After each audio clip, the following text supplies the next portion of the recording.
Jeg kan ikke tage mere! Læg stille! Jeg kan ikke tage mere!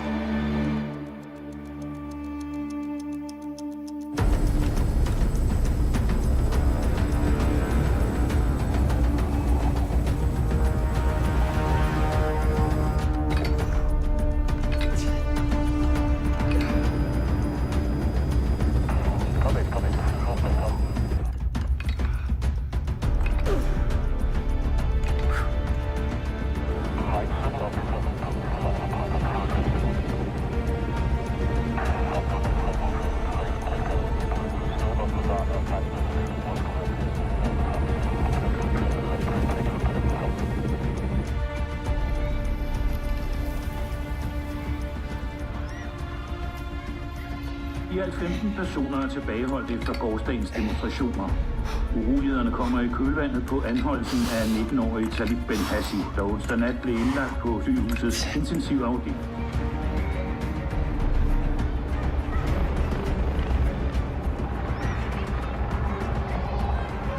På 14, vi flyver ind over svælgning, ingen større forsamlinger, intet er bemærket.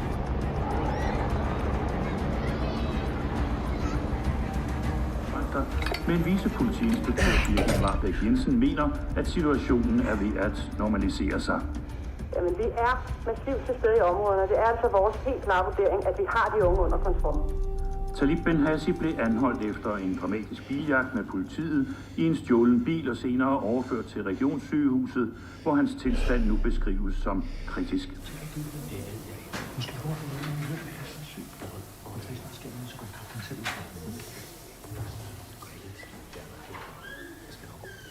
Okay, ja, fint. Nej, hvad så? Hvad så? Så, Poul, slap nu af. Så hjem. Skal jeg over tilbage i dag. Der er det så.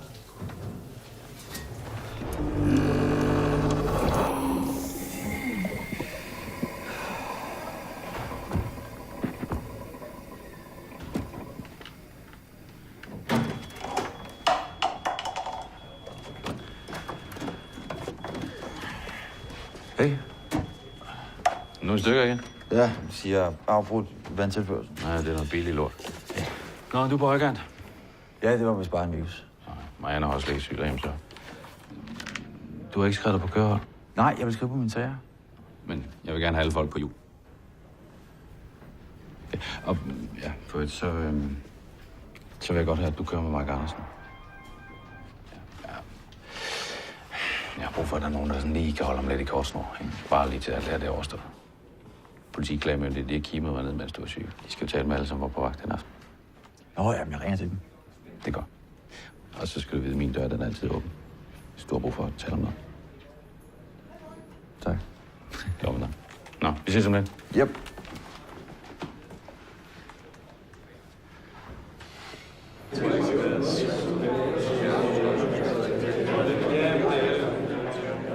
Morgen. Morgen. Skud. Tak. Hej, jeg kan forresten se, at du skal ud og køre sammen med Mike Andersen. Det skulle da ligesom dengang med jer. Han melder at blæse hjernen ud på mig selv. Jeg fatter ikke, hvorfor de ikke bare tager hans skilt, ligesom med Kofod og Poulsen. Det er tilbage igen om nu. Tror du det? Det er 2 professionelle vidner, og der er ikke nogen til at sige mig imod, så... Nu var der egentlig også på vagt den aften, var du ikke det? Godmorgen. Morgen. Ja, og tak til alle jer, som er mødt ind på jeres fridag. Som I jo sikkert har hørt, så har vi haft en del ballade de sidste døgns tid på grund af situationen med Talib Ben-Hassi. Ben-Hassis tilstand er stabil, men skulle det ændre sig, så forventer vi, at urolighederne tager til og rykker ind mod byen, så det er vores primære fokus. Ben-Hassi kommer fra Svalegården, så I holder jer væk fra området. Og mindre I selvfølgelig skal ind og løse en specifik opgave. Vores tilstedeværelse, det kan optrappe konflikten yderligere. Ja, nogle spørgsmål? Møller? Hvor er Kofod og Poulsen? Tvungen ferie, indtil det afgøres, om der skal rejses sigtelse. Og det er en normal procedure, men jeg forventer naturligvis en frifindelse. Og hvad med afspacering? Der udbetales kun overarbejde resten af året. Det er der jo kraftedme med, at vores egne børn ikke engang kan huske, hvordan de ser ud. Og lige præcis i dit tilfælde, Møller, så gør det jo ikke så meget. Jamen, jeg har noget til dig her. Nej, en flot finger, du har der, hva'? Hold nu kæft. Lidt mærkeligt. Prøv nu at høre her. Jeg ved godt, at I er hårdt spændt for, men jeg gør, hvad jeg kan for, at det bliver bedre. Godt. Og husk så, vi er befolkningens eneste værn mod total kaos. Så lad os få genoprettet ro og orden, før der er nogen, der bliver i tvivl om det.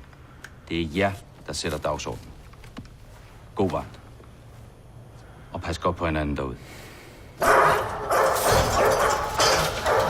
God fornøjelse. Tak skal du have. Det bliver en lang dag. Det bliver en lang dag. Så er det jo bare 8 timer med ham der hurtigbrillen, ikke? Men jeres musiksmag er jeg lidt bekymret for. Det er sådan et lækker strisserrock. Bare boldbeat på fuld smør. Jeg giver en fyraften sølv, hvis der er noget, du får brug for at snakke om, ikke? Hvis jeg overlever så længe. God vagt, Gunnar. God fornøjelse. Tak.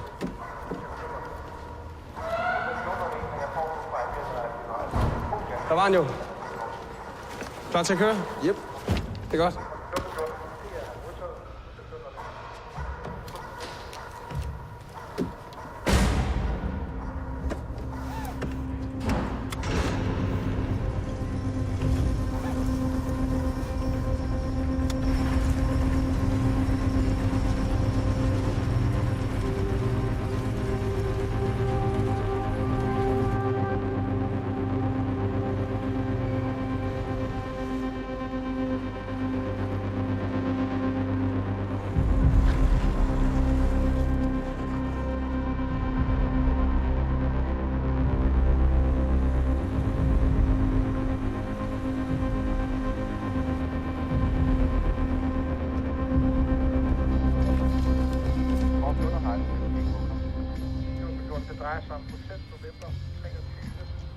Kvinder med store numser for klogere børn.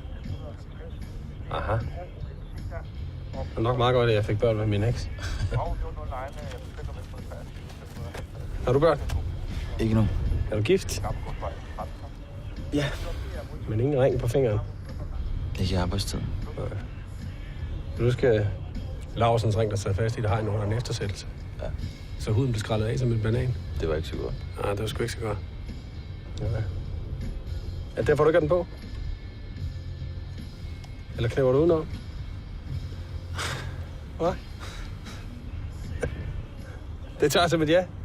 Her til 14 med rundkastning til køretøjerne. Efter stenkast mod kollega på Hødevej efterlyser vi en gerningsmand, der beskrives som A-mand, 15-20 år, ca. 175 cm over bro i hovedet. Er det Rønning? Sort LS-trøje, sort jakke og... Ligger du og saver lidt i Rønning? Jeg var hendes vejleder. Ja. Gør det bare endnu mere fræk, sådan lidt lærer-elev-action der. Håndjern og knibbel. Ned i detention. Billig lort. Slap nu af, højre mand. Jeg tager bare pis på os.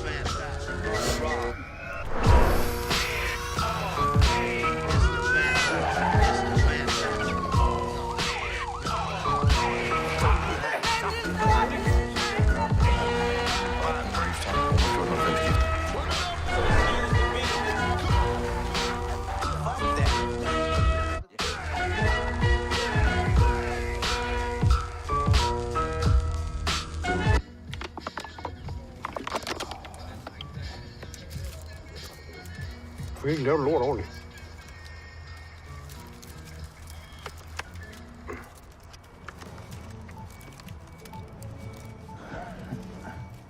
Den uafhængige politiklagemyndighed har iværksat en undersøgelse, der skal afgøre, om 2 betjente anvendte unødig magt, da de pacificerede 19-årige Talib Ben-Hassi. Det oplyser Ritzaus Bureau her til Fucking heksejagt, det der, mand. Kommunikationschef... Det var ham, der gjorde udfald mod dem. ...bekræfter over for Radioavisen. Har du set ham, Ben-Hassi? Han er en ordentlig nukker. Selvfølgelig lagde de sig ovenpå ham. Det har vi sgu da også gjort. Men vil ikke kommentere yderligere i sagen. Pikhoved sidder bag sit skrivebord og gør sig til dommer over, om det er rigtigt eller forkert. Han blæste igennem byen med 200 i timen. I en stjålet bil, et mirakel, han ikke har slået nogen ihjel. Og kan have alvorlige konsekvenser for de 2 betjente, som i dag er Det er ikke nogen, der siger noget om. Tænk, hvis han rammer et lille barn. Skal vi høre noget? Nej, den har rettet her, Rasmus. Sådan er den, det ved du godt. Skulle der være mulighed for, at Danmark slår varmere? Du er modig. Det er godt. Nu står du også på underholdningen. Kræftet ikke sagt 2 ord hele morgenen. Og nu kører jeg mig af helvede til. Så nu fortæller du mig en historie. Hvad vil du høre? Hvad er det største fuck-up, du har lavet på job? Jeg tror faktisk ikke, jeg har lavet et eneste. Hold nu kæft. Alle har lavet et eller andet. Hvad så? Kom nu, ud med det. Hvad så? Kom nu.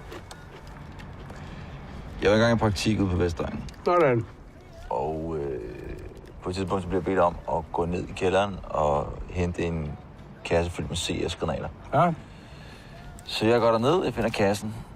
Men i det, jeg løfter kassen, så ryger splitten ud på en af granaterne. Shit, man. Hvad gjorde du så? Hvad fanden tror du? Så man skulle da kassen og løb.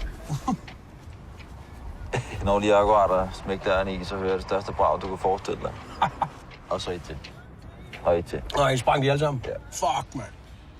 Men depotet, det må sgu da være sprængsikret. Ja. Altså, døren, den var armeret, og væggen var 2 meter tykke, så jeg troede også bare, den stod på lidt oprydning og nogle kvejebajer. Ja, tak.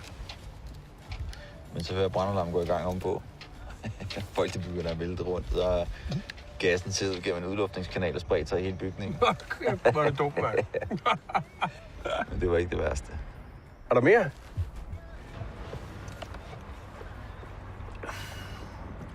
Der gik over en halv time, før der var nogen, der kom i tanke om de 2 romager, der sad nede i detentionen.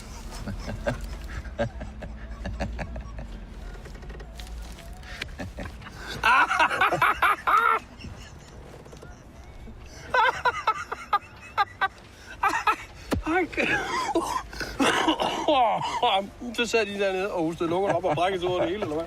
Ja. Okay.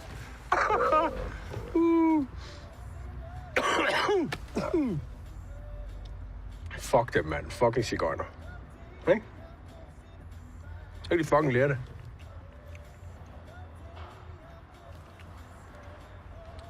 Skal vi køre? Ja.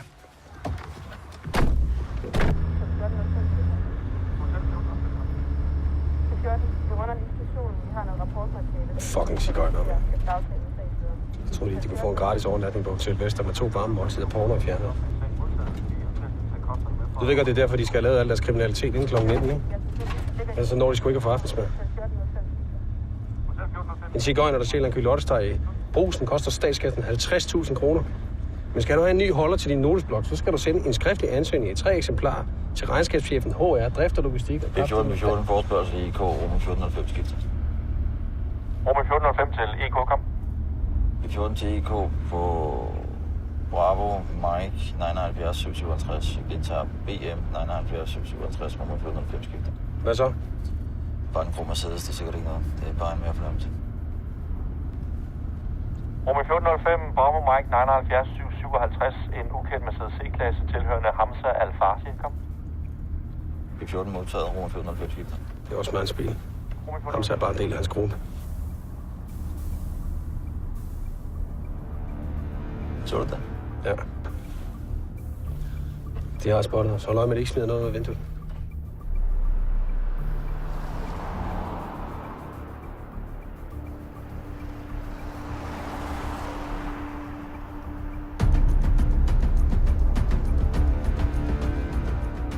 Vi kom mod Svalegården, og planen ikke, vi skulle holde os væk derfra. Der er en mindreårig på bagsædet.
Skru ned for det lort der.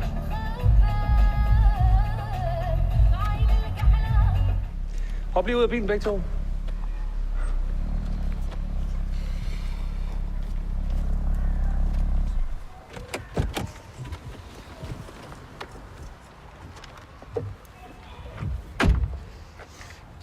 Hold da kæft, hvad får du ham der? Ham der?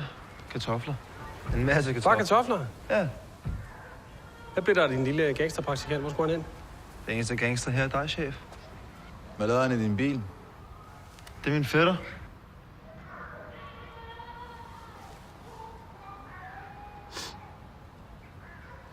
Hvad fanden er det med jer drenger parfume på? Du stinker som et helt horehus. Eller er det din mor, jeg kan lugte? Hvad?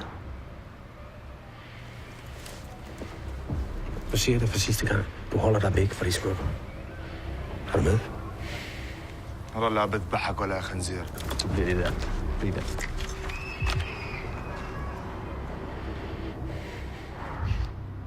Selvfølgelig. Det er godt. Skide godt. Pisser jeg mere.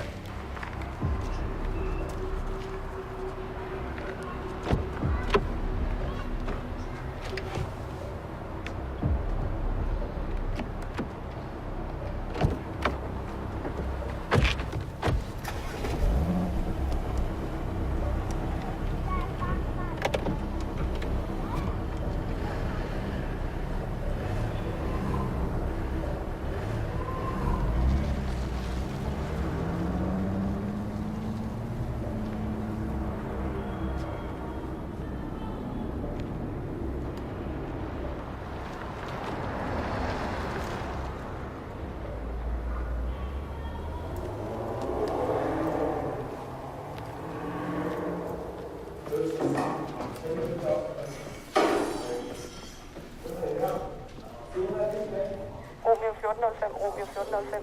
Vi kan se på flådestyringen, at de opholder jer i Svalegården. Hvad skyldes det kom?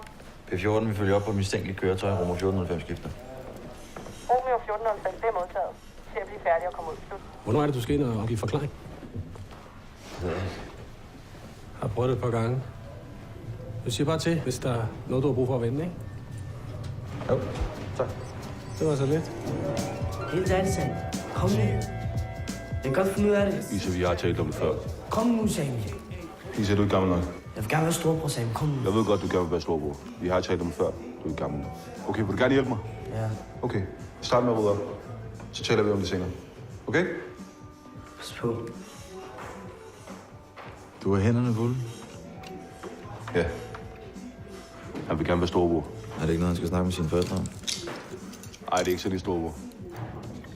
Storbror, det er nogle af drengene, som patruljerer et kvarter om aftenen for at skabe noget tryghed.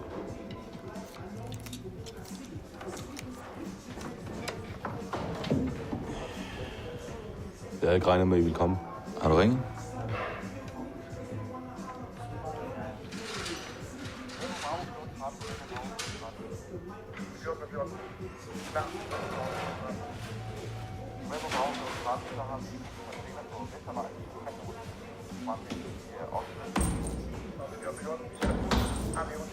Er den gamle ved at blive lidt småtyk?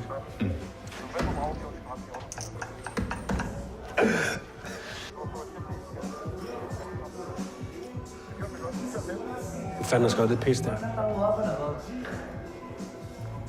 Hallo? Er nogen hjemme? Hallo selv. Hvorfor spørger du mig? Du er en hård negl, hva'? Jeg er ligesom dig. Daniel, Lisa. Kom ud og få noget frisk luft. Kom. Hold da kæft. Jeg fatter ikke, du gider. De får i hovedet og røv, så smadrer de bare helt lortet. Mike, måske er det en måde at få opmærksomhed på, for at blive hørt. Sådan der. Frem med offerkortet. Der er ikke nogen, der er offer her. Vi tager ansvar for vores handlinger. Ligesom dengang du sad på bagsædet af min patruljebil. Er der andet, jeg kan hjælpe med? Vi så også, man går rundt med en dreng på en 11 år. Ved du, om det kan være? Han rekrutterer dem lige ude foran din hoveddør. Det ved du godt, ikke? Jeg skal nok prøve at tage fat i ham. Nej, det skal du ikke. Det skal vi.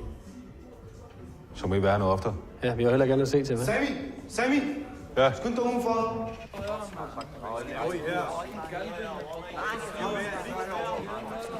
Hey! Hey! Hvad sker der her? Du prøver at få os til at sige alt muligt, til vi lyder som nogle dumme perker. I sagde, vi kørte det der sprog. Jeg spurgte jer bare, hvad I synes om det, der er sket med Talib, men hvis ikke vi snakker med os, så kan I jo bare lade være. Vi er bare til, at der sker ballade, så folk ser os åndssvagt i tv. Nej, det passer altså ikke. Jo, du prøver at give mig penge af alt muligt. Du må gerne give mig nogle penge, hvis der er. Også giv mig lidt penge. Du har penge, mand. Vi mangler at rydde op. Afsted. Jeg skal nok snakke. Må jeg ikke lige stille dig et par spørgsmål? Det må du ikke. Er du ikke sød og god? Tak. Hvad med jer? Er der hold i anklagerne mod de betjente, der anholdt Ben Hassi? Hvis du har nogle konkrete spørgsmål, så må du rette henvise til den presseansvarlige, okay? Tak. Anholdelsen bliver beskrevet som et brutalt overfald. Hvad er jeres kommentar til det? Er det rigtigt, du prøvede at bestikke det? Det er meget normalt at betale ekspertkilder. De hænger for hårdt på pikken. Hvad fanden skulle de være eksperter i? De fortjener vel også, at vi fortæller Du kommer deres kun side. for at lave rav ind. Okay. Det er det eneste, du kan. Og hvad, er det ikke også det, I laver, eller hvad? Jeg har 2 minutter til at pakke jeres lort og forlade det her område. Giv plads. Nu er der sådan set pressefrihed i Danmark, det er ikke godt. Se dig omkring. Det her er ikke Danmark. Kunne jeg få dig til at gentage det der, mens du er rigtig dygtig og kigger lige ind i kameraet? Hvis jeg ser jer igen, så bliver I anholdt. Er du forstået? Ja. Kæft, det fik ud. Kom lige herhen. Hvad? Kom lige herhen. Lad nu være med det der. Nej, det er okay. Hvad var det, du sagde? Jeg fortæller bare, at der faktisk er pressefrihed. Hvad var det, du sagde? Det går ikke, det der. Okay, kom. Det går ikke.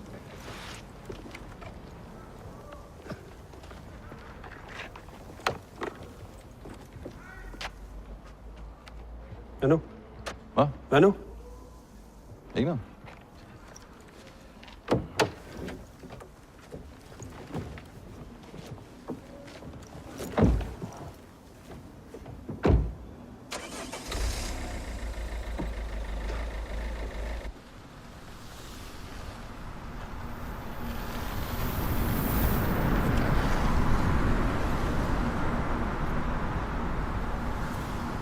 Fucking møjser. 14 klar. Bravo 14. Det her er en skydeskive, og vi tager den på hver dag, så folk som hende, de kan sove trygt om dagen. Vi er nødt til at vise, hvem det er, der bestemmer. Altså ender det med, at vi kraftigt ikke kan komme ind uden hele NATO's nordflanke i ryggen. Det skal være over dem hele tiden. Det er det eneste, de forstår. De unge, de kan ikke konsekvensberegne. Har du aldrig lavet noget, da du var yngre? For det har jeg. Jo, selvfølgelig har jeg det. Men du bliver politimand, ikke? De bliver narkohandlere og voldsforbrydere og socialbedragere. Vi starter med forfingeren. Så bliver man kaldt bøssesvin, så bliver man spyttet på, og en dag, så får man en pistolmast op i fjeset. Har du prøvet det? Hvad? Har du? Nej. Nej, det har du nemlig ikke. Det har jeg. Godt garantere dig for, at det er noget, der ændrer dit perspektiv. Når du har gjort det her lige så lang tid, som jeg har, så vil du give mig ret. Ja. Okay.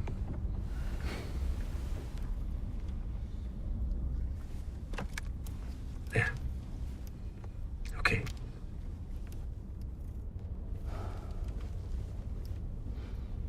Hvad fanden glor du på, din idiot?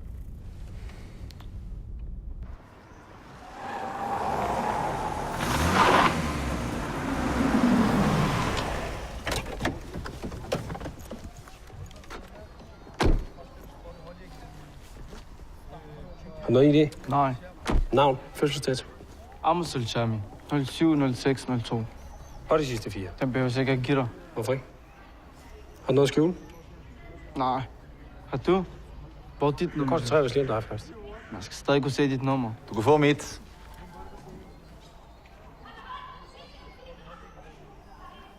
Og hvorfor er det, I stopper mig? Jeg skal bede dig om ikke at filme mig. Det må jeg gøre i det offentlige rum. Ikke hvis du forstyrrer politiets arbejde. Men det er jer, der stopper mig uden grund. Skal du høre her, Amos. Du er sigtet for overtrædelse af våbenloven. Put telefonen i lommen. Læg tasken på jorden. Og hvad er jeres mistankegrundlag? Det finder du ud af. Nu visiterer jeg dig lige først. Det har du ikke lovhjemmel til. Nå, hold da op. Sikke nogle flotte ord, du kan, hva'? Jamen, du har ikke Nu ret lukker du lige røven. Ellers så kommer du med på stationen. Jeg tror ikke, du har lyst til. Eller hvad?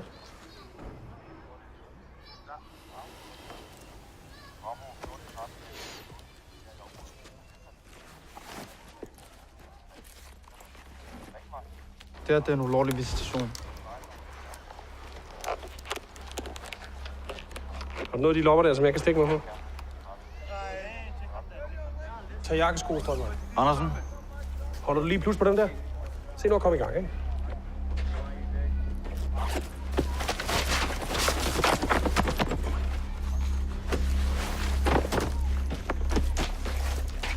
Kom nu for helvede, vi har ikke hele dagen, vel?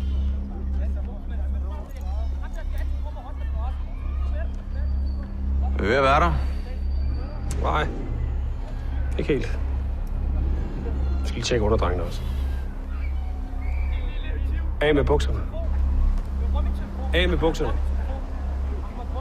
Kom nu.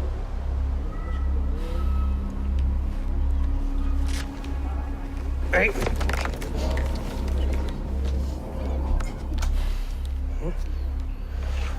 Fuck, laver du, mand?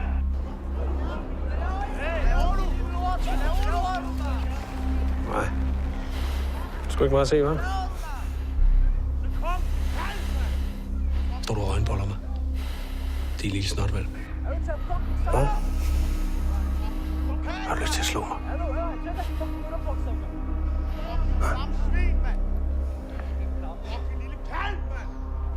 Så er vi vist ved at være der, hva'?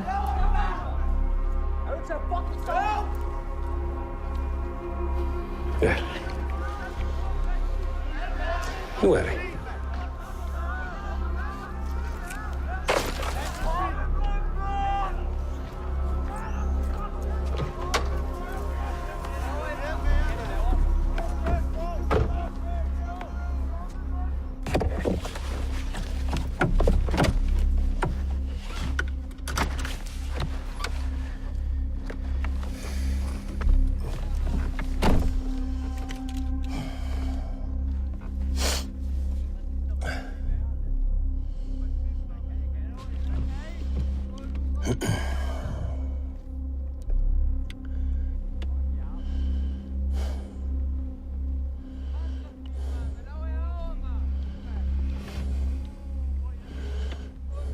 Noget at sige.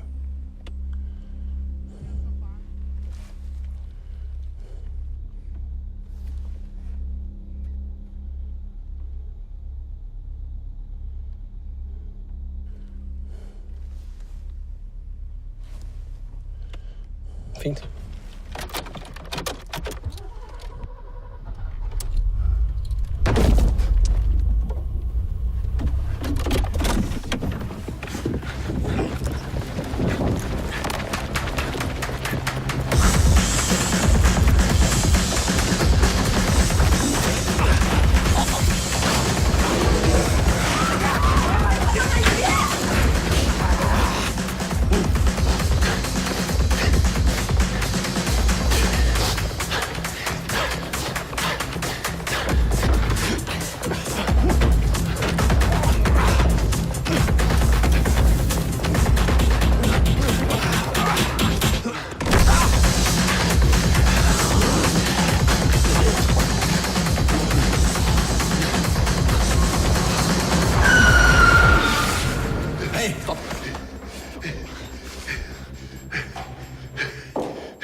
Slip mig, mand! Stå stille! Slip mig! Stå stille! Skal du kaste tingene til politiet, min lille pær? Hvad?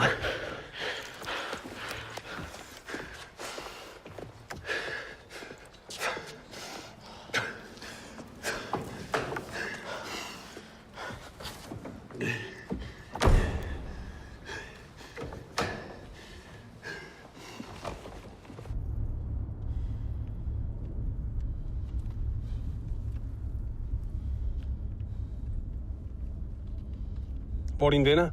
Jeg ved det ikke. Jeg har ikke noget med det at gøre. Hvorfor løb du så? Jamen, du jagter mig. Hvad tror du selv? Slap af. Hvad er det, vi laver? Hvorfor bruger vi tid på det her? Fortæl os nu bare, hvor de er. Her på 14 med signal til køretøjerne. Den anholdte Talib Ben Hassi er nu afgået ved døden som følge af sine kvæstelser, hvorfor vi forventer øget aktivitet i vores fokusområder. Vi henvender til, at man skærper opmærksomheden. Ingen kvittering. Slut.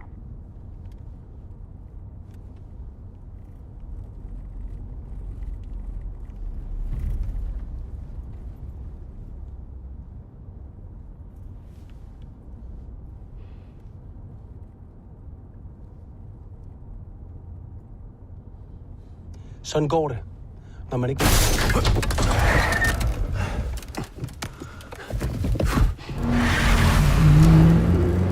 Kollega i knib, kollega i knib.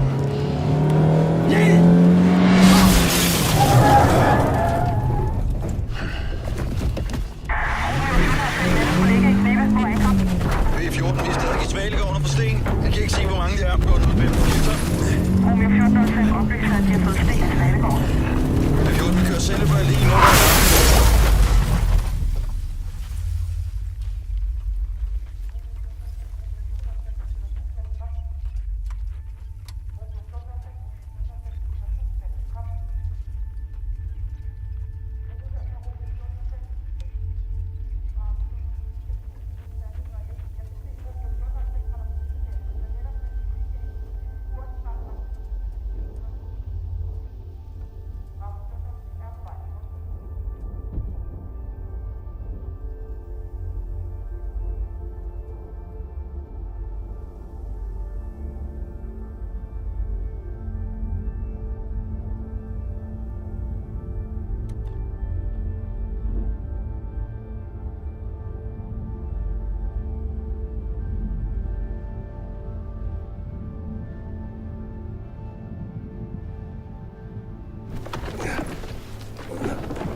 Hallo, hvad fuck sker der?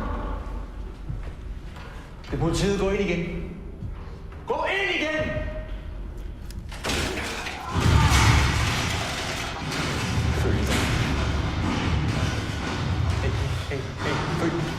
Følg den.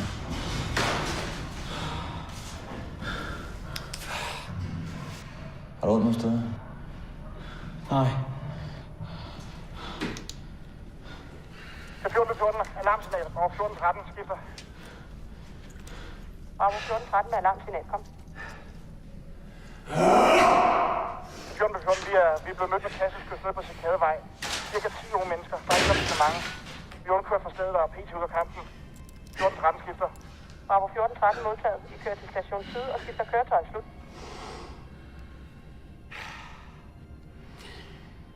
Sektionen er blevet overrasket af en større gruppering på Sankt Davids Torv. Syd af!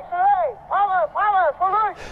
De overbringer os og forsøger at vælge vognen. Golf 1401 skifter. Golf 1401, vi får noget ud til jer. Indkvittering slut. P14 alarmsignal, Romeo 1405 skifter. Romeo 1405 med alarmsignal, kom. P14, vi har fået sten og har søgt tilflugt i en opgang til... Kærnevedevej. Vores køretøj er havareret, og vi har alvorlig brug for hjælp. Romeo 1405 skifter. Romeo 1405 oplyser, at de har fået sten og har efterladt køretøjet modtaget.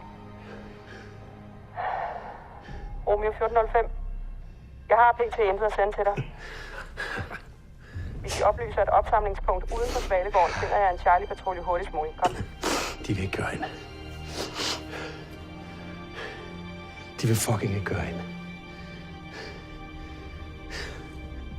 Hold kæft. Fuck.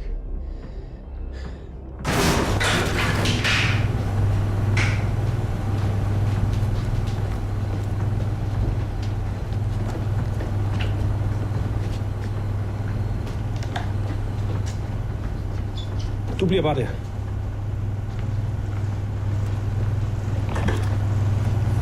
Ja, jeg tror, det er din størrelse. Vi er nødt til at lade ham gå. Det er for farligt. Vi tager ham med. Han er den eneste, der ved, hvor de små sataner de er henne.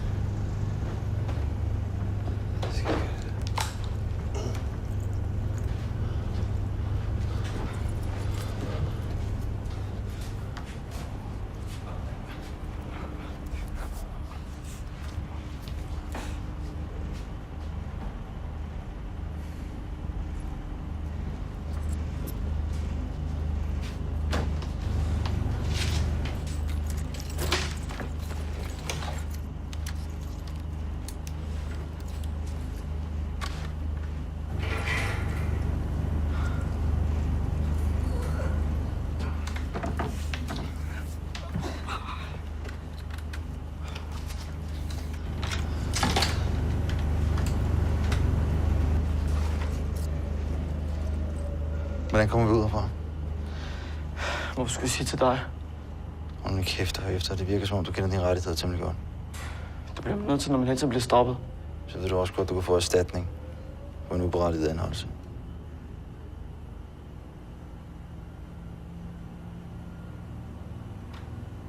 Der er alligevel ikke nogen, der tror på mig.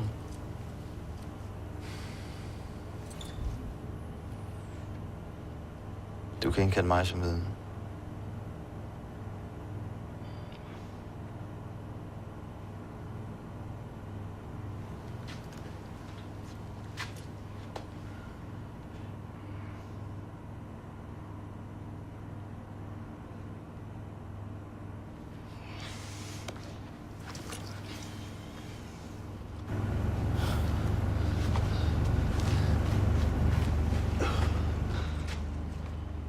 Så...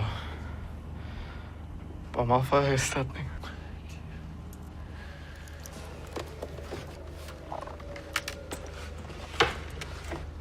Hvor kommer vi ud?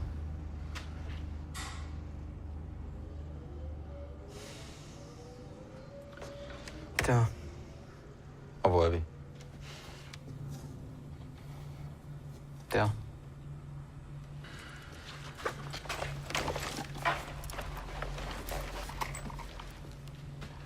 P14. Melding. Roma 1405 skifter. Roma 1405, kom. P14, vi søger mod parkeringspladsen med Tornsgadevej. Roma 1405 skifter. Romeo 1405 modtaget. Du får nærmere. Slut.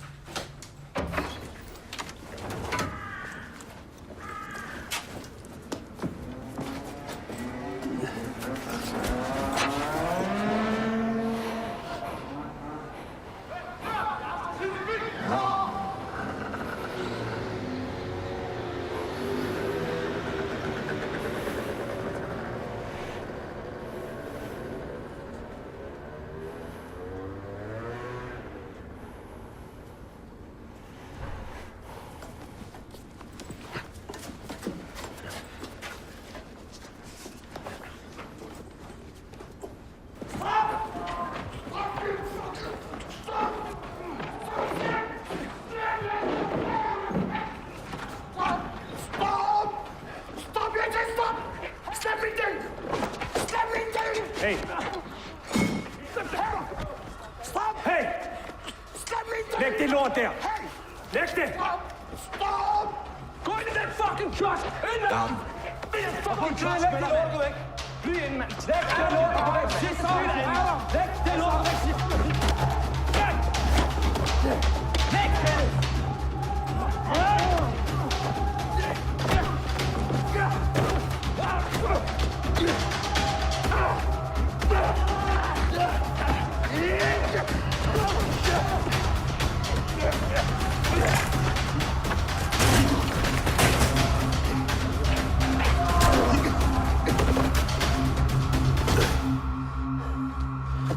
Der var du kraftedeme heldig, din klamme tyrker.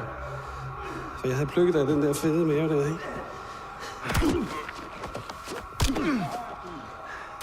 Og så højere. Styr på det.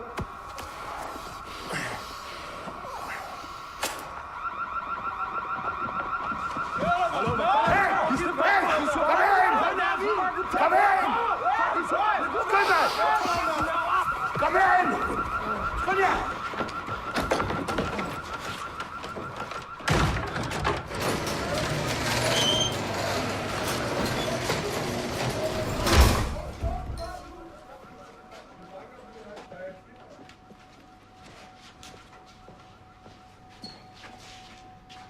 Det er fra politiet.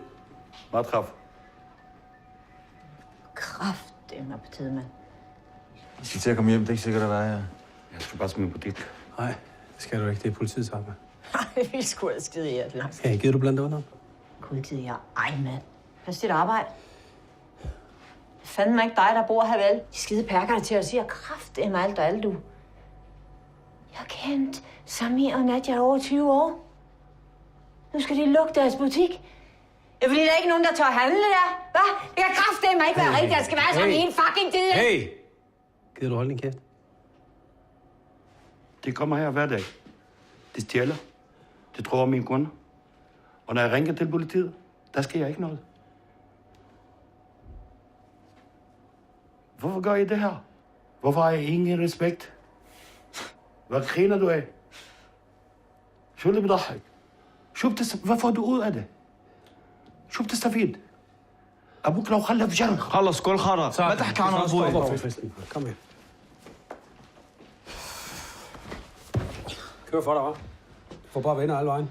Ja, er du misundelig eller hvad? Efter dødsfaldet på 19-årige Talib Ben Hassi. Den unge mand fra Svalegården blev holdt kunstigt i live, men her til eftermiddag har den 19-årige pårørende i samråd med lægerne altså valgt at slukke for respiratoren. Dødsfaldet har skabt stor vrede og frustration blandt unge indvandrere, og mindst 23 er anholdt efter voldelige sammenstød med politiet rundt omkring i landet.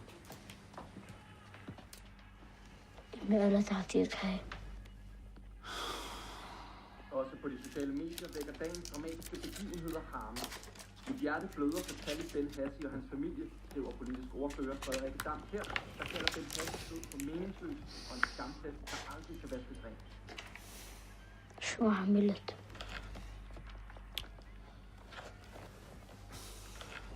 قتلت واحد كان عم بتهبل علي.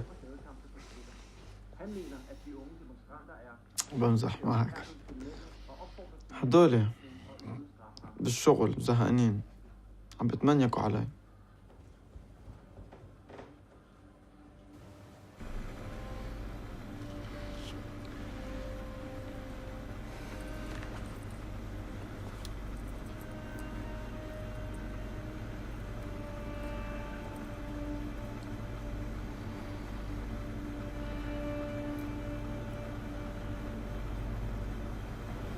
Hey.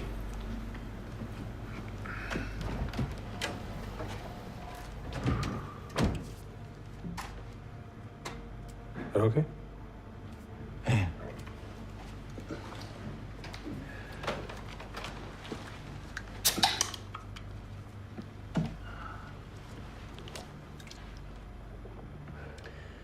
Vi skulle nok komme lidt skævt ind på hinanden her. Det var faktisk derfor mig og Hedegaard blev enige om, at vi skulle køre sammen i dag. Folk, de snakker sgu så meget. Nå, hvad siger folk? Ja. Det var den sidste til at afgive forklaring. Det virker som om, du ikke ved, hvad du skal sige. Så bliver folk nervøse. Folk gør noget dumt, når de bliver nervøse. Tror du mig? Nej. Nej, overhovedet ikke. Vi er bare nødt til at vide, om vi kan regne med dig. Vi kan hurtigt blive enige om, at Kofod og Poulsen, det er ikke de stiveste pæk i saunaen. Og det, de gjorde, det var så snot fucking dumt, så jeg selv har lyst til at give mit røvfuld. Og det ved de godt. Det gik for langt. Men de havde et splitsekund til at reagere i, og så lavede de en fejl. En kæmpe fejl. Fordi de var bange. Prøv at se, hvor hurtigt det gik, inden du selv får her miskontrollen. De er nogle gode betjente. De fortjener ikke at få ødelagt deres liv på grund af det her. Hvad så med Talib Ben Hassi? Hvad med hans liv? Vi skal passe på hinanden. Ellers så overlever vi sgu ikke. Og hvem ved? Måske er det dig, der har brug for hjælp næste gang. Jeg skal nok holde min kæft. Det er det, du gerne vil gøre. Nej, det skal du ikke.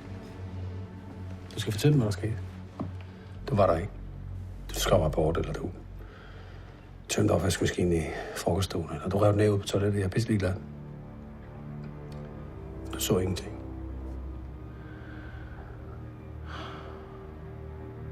Er vi enige?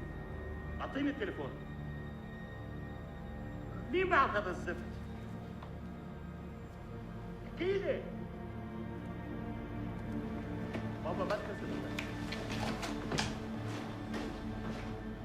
Foregår herude.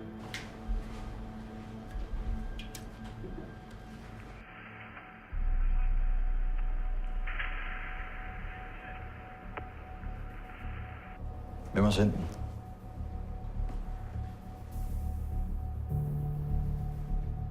Kilo. Jeg ved det ikke. Hvad laver du? Han har også fået den. Alle har fået den. Hvad hvis de kommer her? Bare roligt, vi skal nok sørge for, at der ikke sker noget.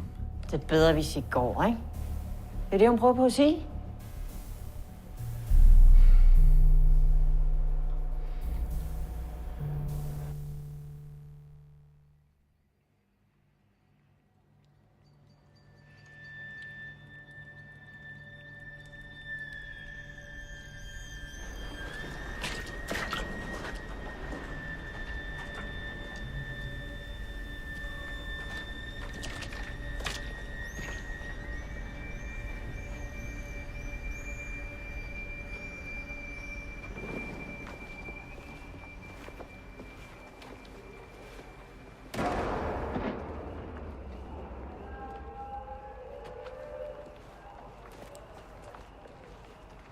Hvor er det, jeg har set dig før? Har du spillet bold ude i politiets ungdomsklub?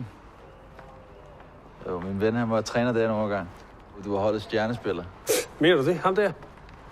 Jeg kunne sgu da spille cirkler rundt med dig, hvis det skulle være. Hvordan vil du gøre det? Du kan ikke engang fange mig. Nej, vel. Nu har du heller ikke en smadret menisk og korsbåndsskade af begge knæ, vel? Hvad?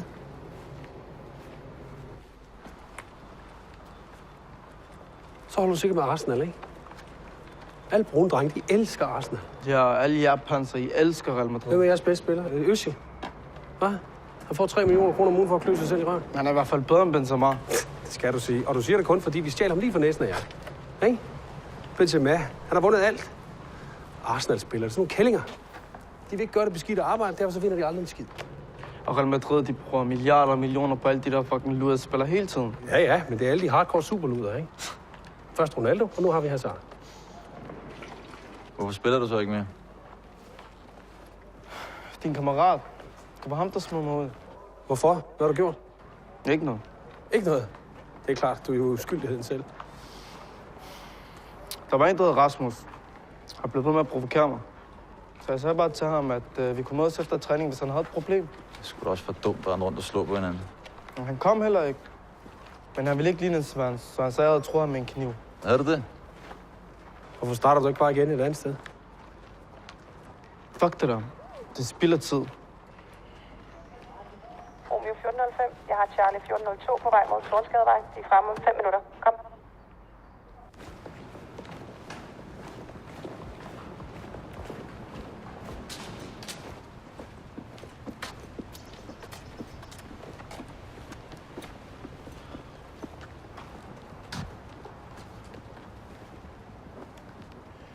Tror du det er dem?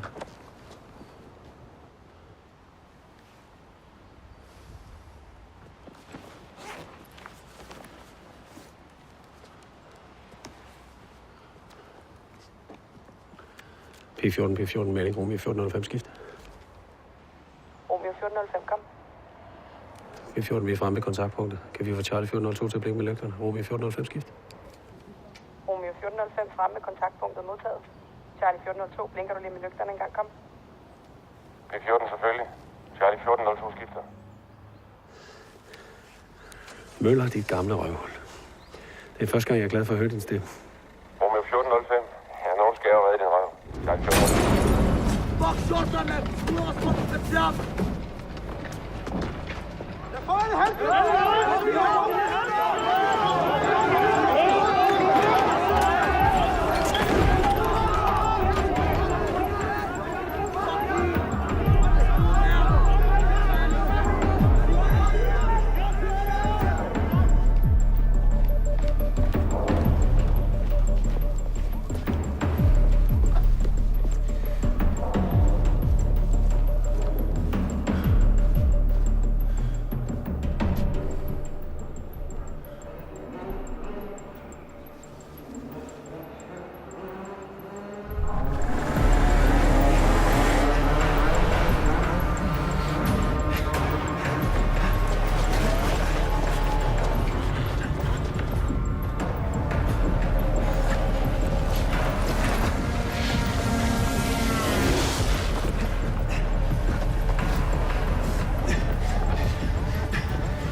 Drej din fucking...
P14, Charlie 1402 og blev med brandbomber og flygtet til fods i nordlig retning. Tornsgadevej er totalt spærret af, og vi kan ikke komme ud. Romeo 1405 skifter. Romeo 1405. Jeg har ikke noget at sende til dig. Kom. P14, hvad mener du? Hvad fanden skal vi så gøre? Romeo 1405. Det er jeres bøn. Ingen kvittering slut.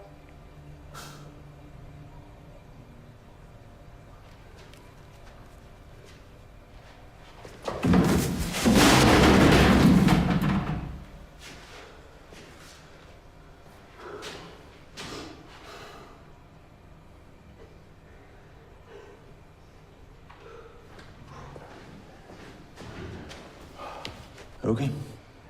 Jeg kan ikke mærke min hånd. Ja, de sover bare.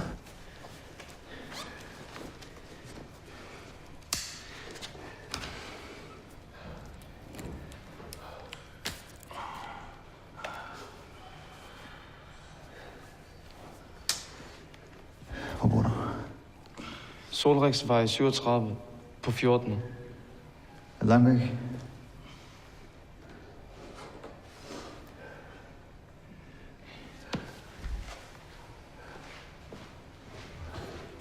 Vi kommer ikke ud, ikke lige nu i hvert fald. Han bor ret tæt på. Ja, det er godt. Så måske skulle vi tage hjem til ham, indtil der kommer lidt mere ro på. Vil du gemme dig hos ham? Ja. Nej. Hvad vil du så skyde derude eller hvad? Vi finder en anden vej. Der er ikke en anden vej. Det er bare Han skal ingen steder, siger jeg. Det vil aldrig være sket, hvis det ikke var på grund af dig. Nej, du kan bare stoppe mig. Du kunne også have stoppet Kofod og Poulsen. Du var der jo. Men du gjorde ikke en skid. Ja?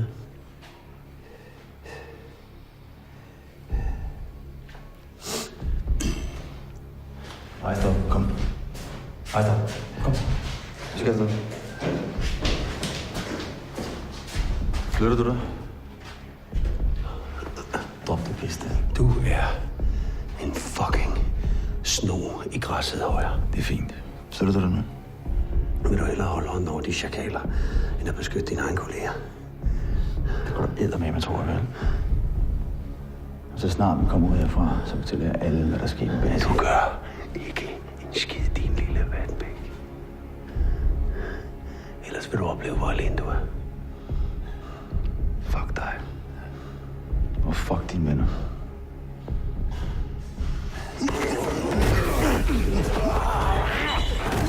Hvor fanden skal du af? Hvad?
vi færdige? Hvad?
Jeg kan ikke se, mand.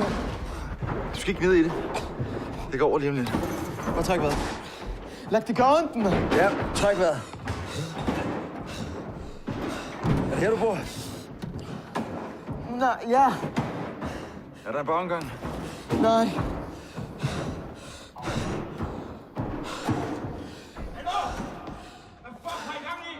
Hvad er det, de lille luder, mand?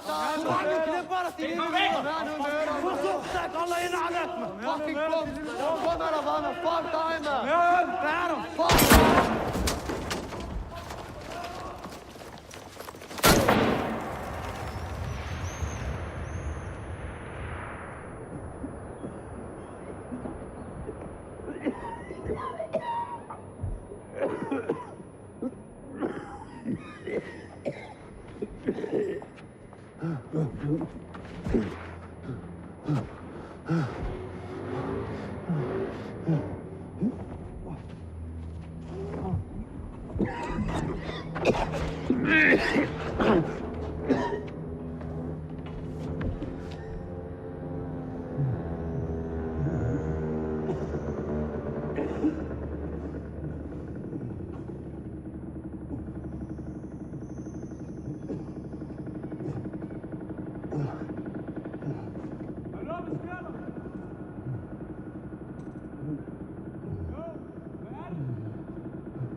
Ikke noget!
Ja, nej. Ikke.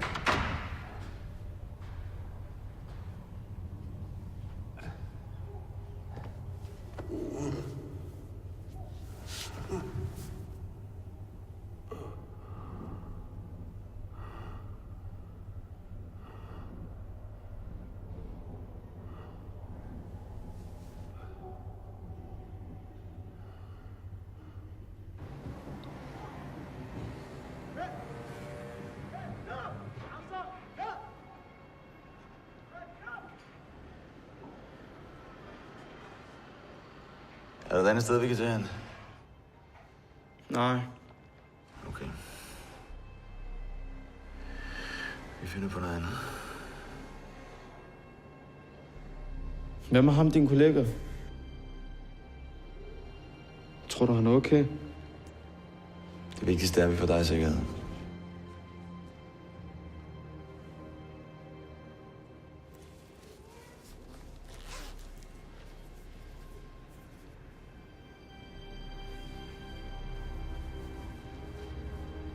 Det var mig, der kastede den der milkshake.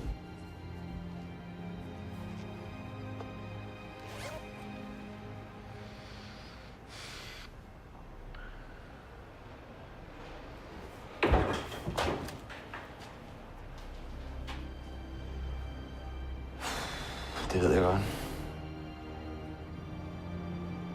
Men du kaster som en kælling.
Hvad laver du?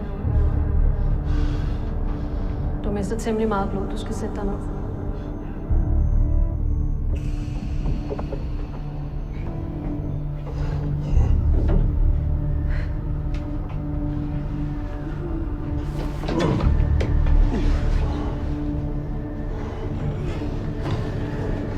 Jeg hedder Abia. Jeg er sygeplejerske.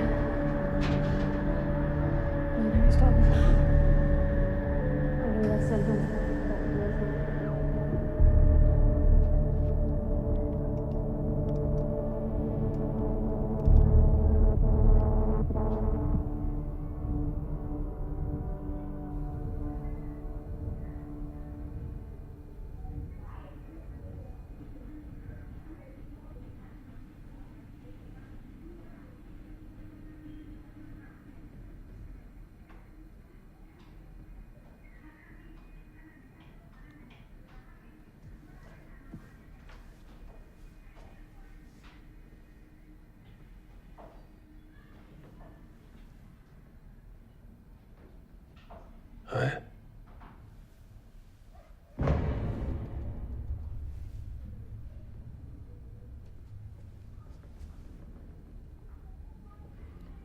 Hvad hedder du?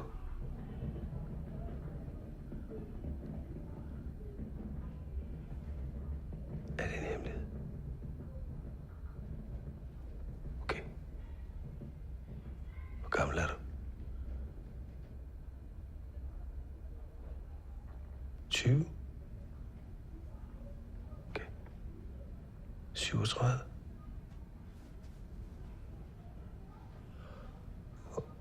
Hvor er det? Du er 89 år gammel. Jeg er faktisk 5 år. Wow. Det er ligesom min dreng. Han er også 5 år gammel. Så er du tilbage i seng med dig. Men det larmer udenfor. Ja. Nu må du lægge dig ind hos mig. Men hvad var han den manden? Han er en, der har slået sig og har brug for lidt hjælp. Men hvornår kommer Amos hjem? Han kommer snart.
Du har noget mad, som...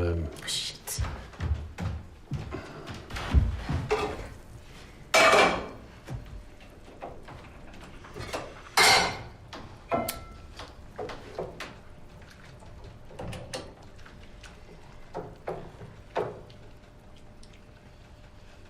Hvordan har du det? Meget bedre, tak. Er det dine børn? Ja, Amira, som du har mødt. Og det er Amos, min søn. Hvor er den henne? Det ved jeg ikke. Han burde have været her nu. Han kommer nok snart. Det bliver altså ikke en stor kulinarisk oplevelse, det her. Nej, jeg skal heller ikke trænge mig mere på, så... Nej, men du skal have noget at spise.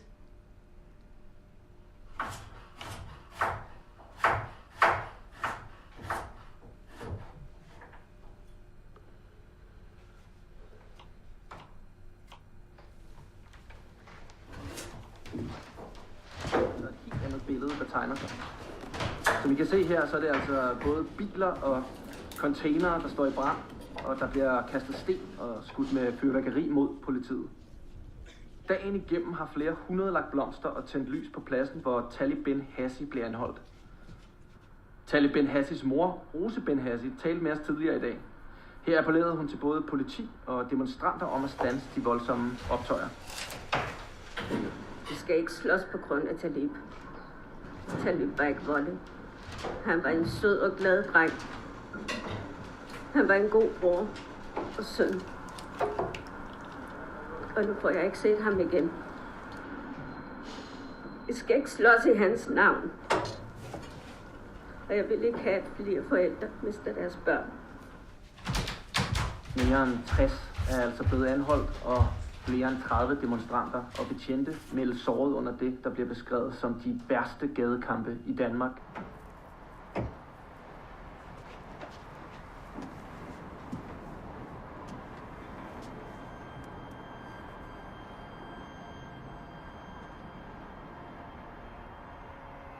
Har du børn? Ja.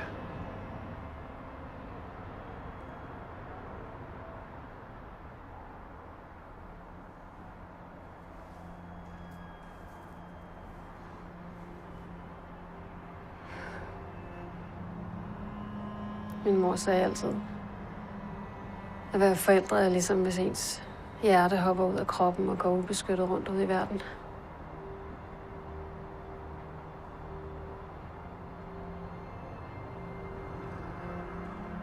Han er en god dreng, Amos. Han er bare så vred hele tiden. Jeg forstår ham godt. Uanset hvad han gør, så er det aldrig godt nok.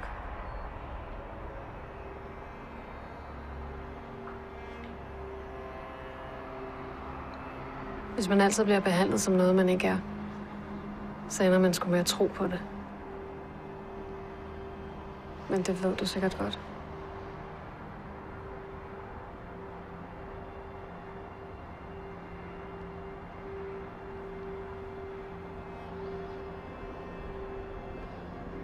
Jeg er sikker på, at din dreng har det fint.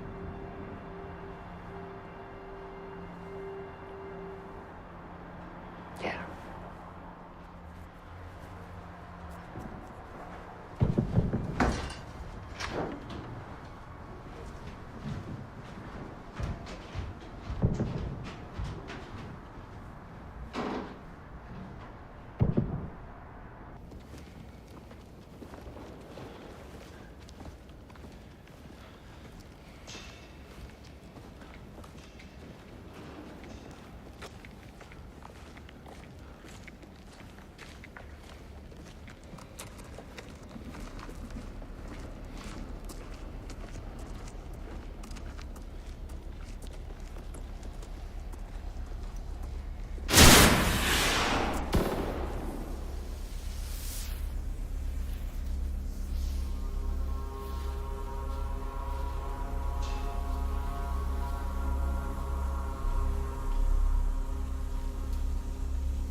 Skal du skyde efter os, din fucking bøsse?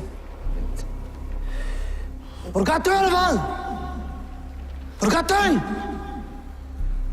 Hvad? Du skal ikke kigge på ham. Han kan ikke hjælpe dig. Du er helt alene nu, din fucking panser. Vil du godt det? Der er ikke nogen, der hjælper dig.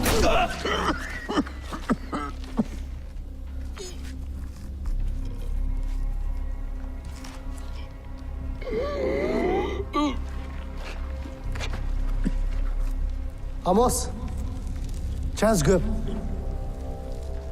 Can was fucking göp, man.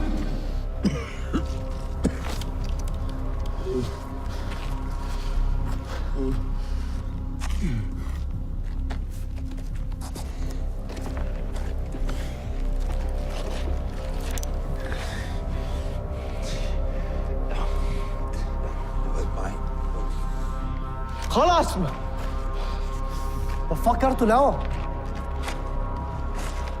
Hvad fuck er det, du har gang i, mand?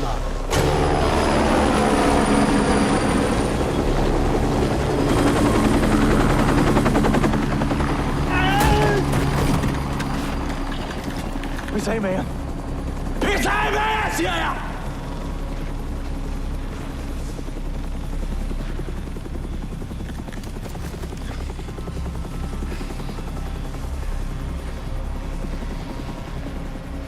Slap af. Slap af. Kom nu. Lad ham være. Lad ham være. Kom nu.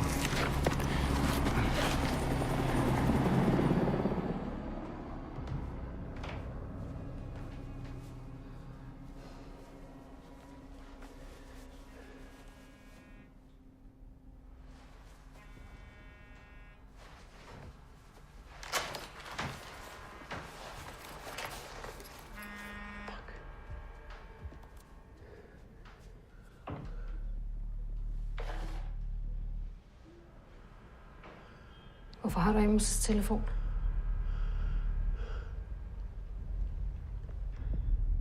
Hvor er min søn? Han er sammen med min kollega. Han smed nogle ting efter vores bil, så vi var nødt til at arrestere ham. Så prøvede vi at følge ham hjem, og så blev vi skilt ad. Jeg troede, de var på vej herhen, så der må være sket et eller andet.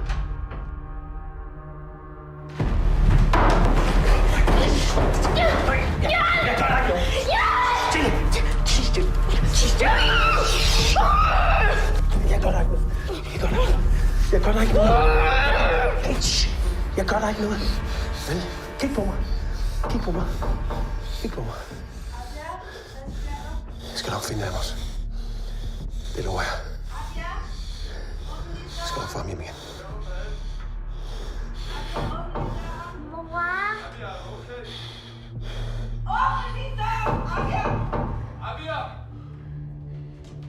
Abia, hvad sker der?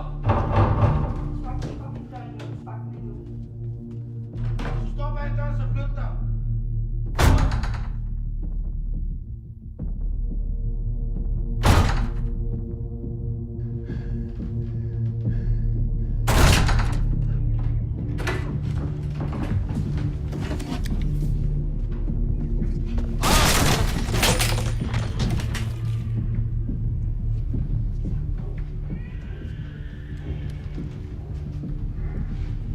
Gå væk. Det er politiet.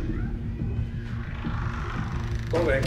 Hvad fuck sker der? Det rager ikke dig. Det rager ikke mig. Hvor er Abia? Hvem er det, der skriger derinde? Det rager ikke dig. Det rager ikke mig. Hold din kæft og gå ind i din lejlighed. Gå ind i din lejlighed. Du skal fucking ikke komme her og bestemme over mig. Hvem fanden er du? Fuck dig, mand. Flyt dig. Flyt dig. Lad være med at stå der og glo. Ja, det er flot. Fucking flot. Vi sagde med dig, din taber, mand. Abia? Amira? Hvor er I?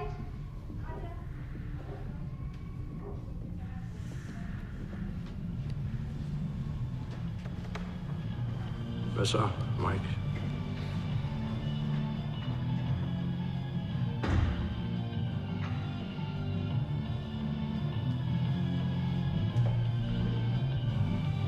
Gå ind med dig. Du skulle rimelig langt ud af skide, hva'? Har du lort i ørene? Gå ind med dig.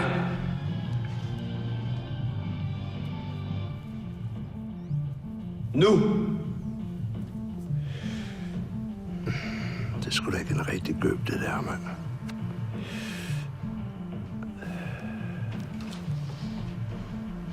Skal vi finde ud af det? Skal vi?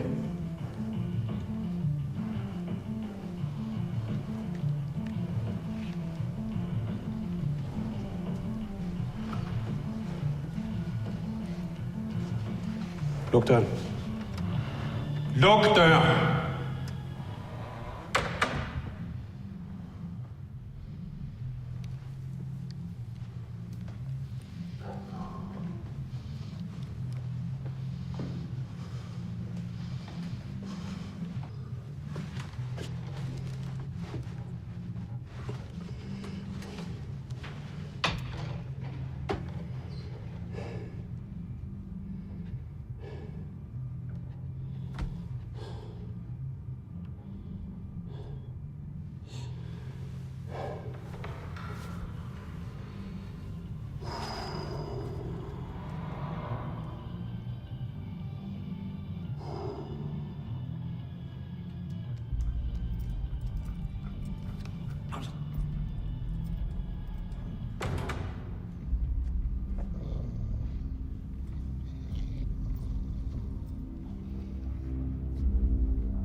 Vi bliver nødt til at hjælpe ham. Tro på dem. Det er en fucking panser, det der.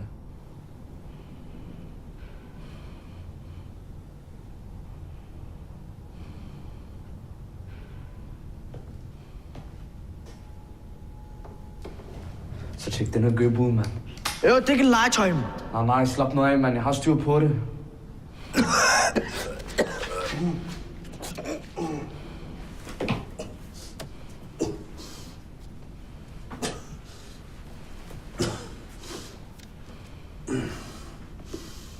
Det er ikke en rigtig pistol, det der.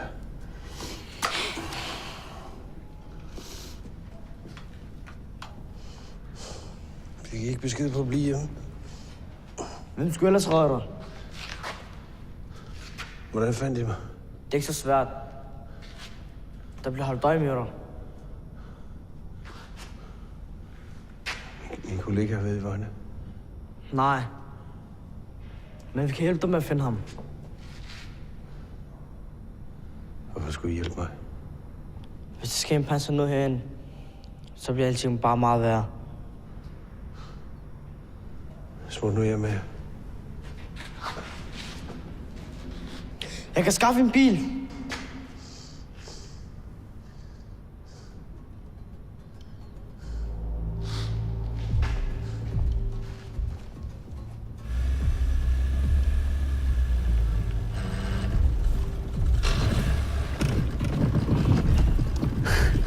Hvad galt, du kører rundt, mand? Hold din kæft, mand. Jeg har styr på Træd det. på koblingen.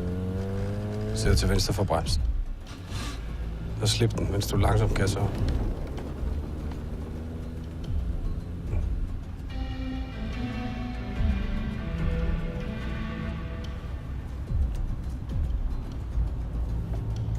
Hvis bil er det her? Min fars. Ved han godt, du kører rundt, ikke? Nej. Men han er også ligeglad.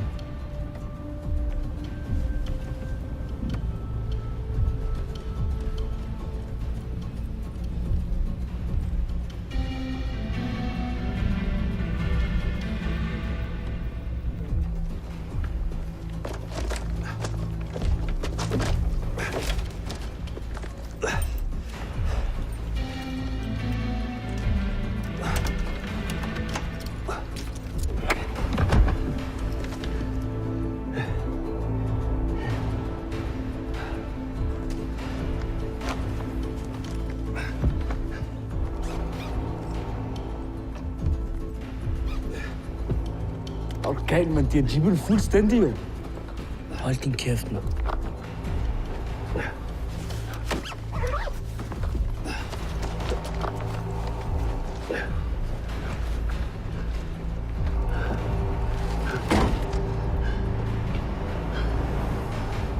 P14, melding, Romeo 1405, Alfa skift. Romeo 1405 Alfa, kom. P14, jeg er stadig i Svalegården, jeg ved ikke, hvor min kollega er. Romeo 1405, Alfa skift. Romeo 1405 Alfa modtaget. Du får en særskilt talegruppe. Skift til beredskab 2, kom. Fuck. Smid tøj på ham. Kom nu, skynd dig.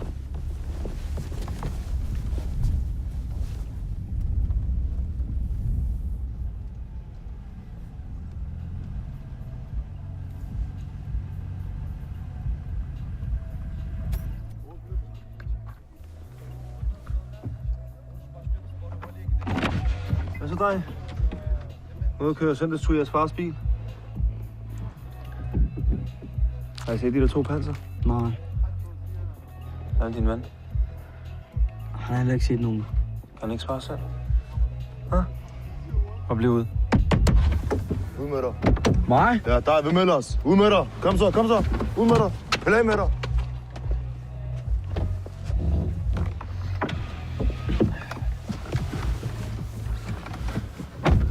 Hvad er der? Jeg er travlt. Slap af. Så bare lige snakke sammen, ikke? Hvad er det der? Hå?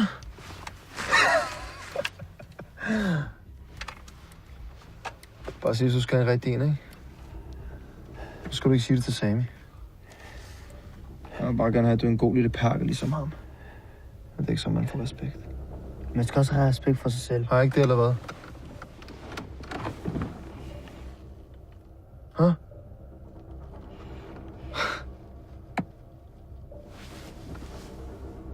Det der storebror pis. Det betyder ikke en skid. Så det gør vi. Vi har brug for en som dig, Isa. Du har ikke et lille barn med, vel? Godt. Nej. Godt. Så fortæl mig. Hvor fuck er den panser henne? Han er jo fucking spildum.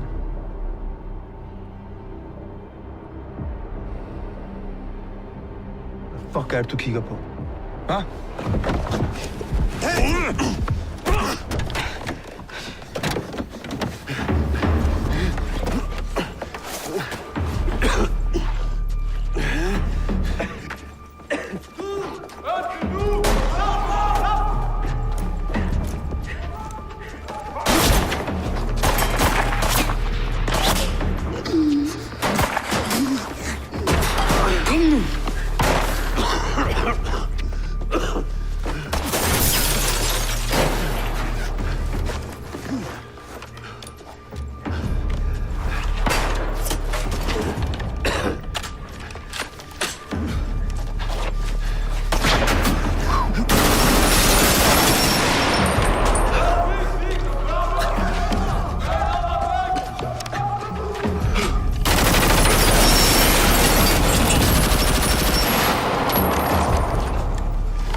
Hvor var det vildt, mand. Det var sindssygt, du plukkede med alle, mand. Jeg skylder din far en ny bil. Det er lige meget, det var alligevel en gammel lortebil.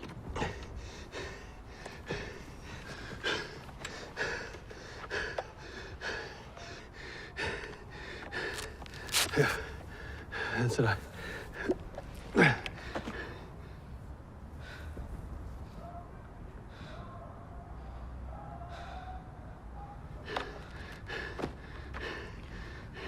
Du kan blive en god betjent.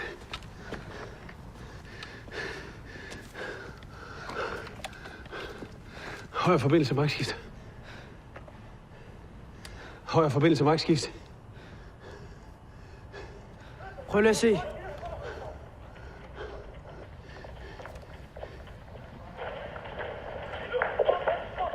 Hvor er det? Sker det lige nu? Jeg kan vise dig, hvor det er. Kom. Kom nu, jeg har en hurtig vej. Kom nu, mand. Følg med, kom nu, kom nu. Kom nu.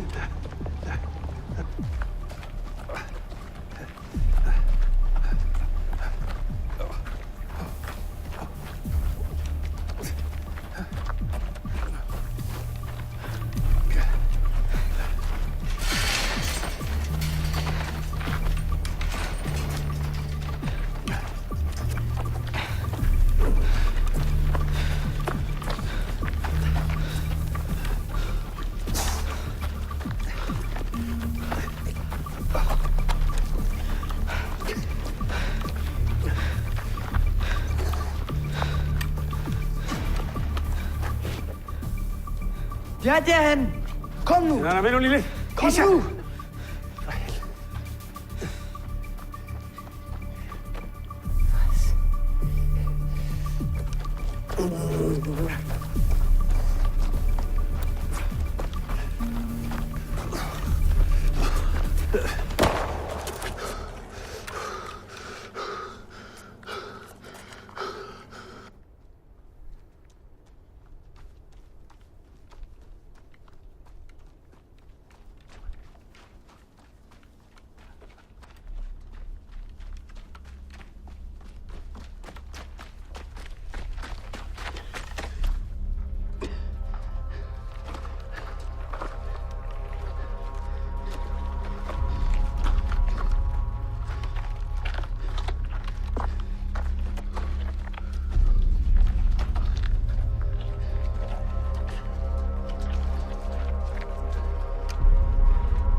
Det er politiet. Vis mig dine hænder. Jens!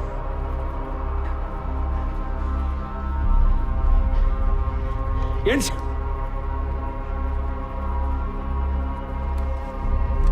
Jens!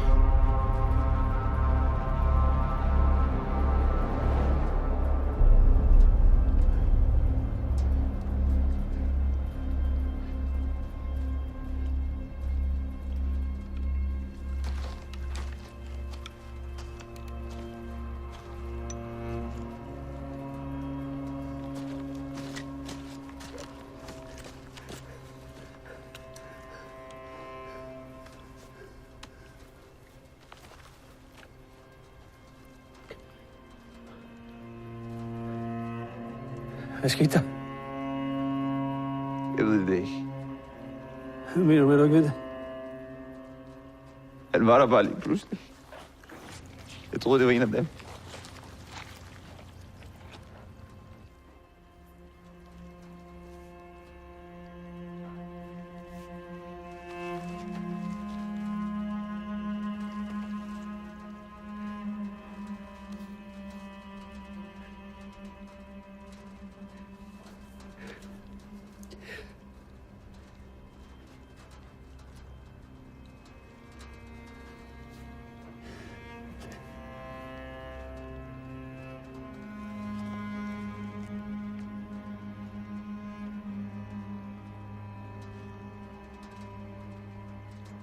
Jeg skal ikke i fængsel, Mike.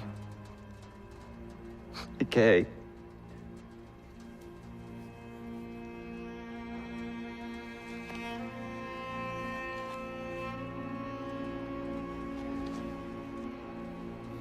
Mike.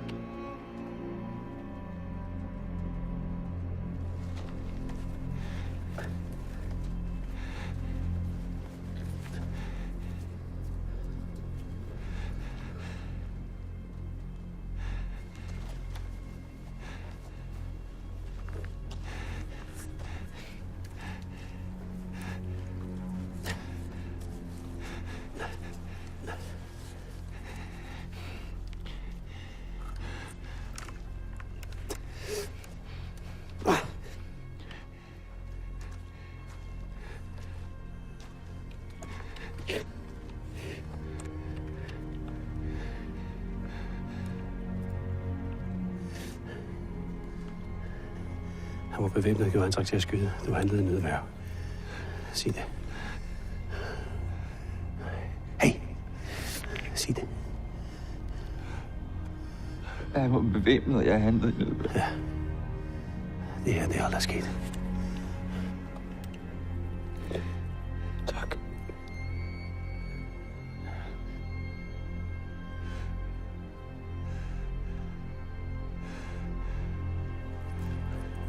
Du tager den her.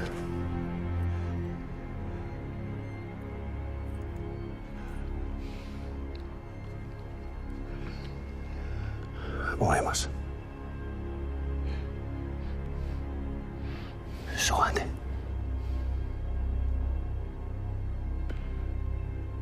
Ja.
skal se at komme væk.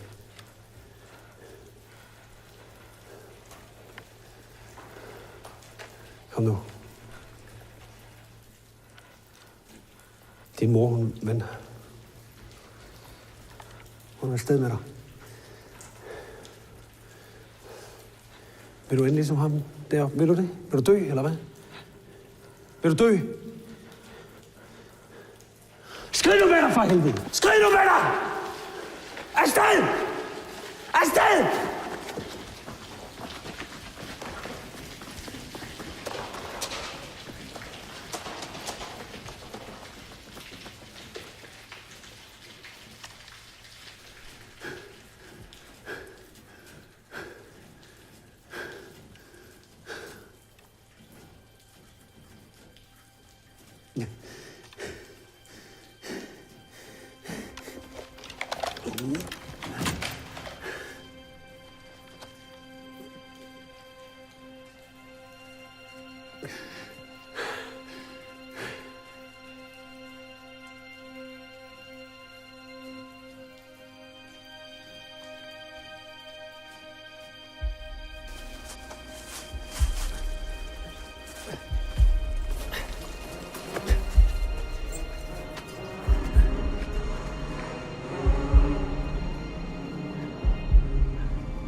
her på Busjanuar. Han er båret med til båd. Jeg har ikke ude, at jeg lige pt. Delta 1401. Delta 1401 oplyser, at man har fat i den ene kollega fra Romeo 1405 modtaget. Kan du bruge en ambulance?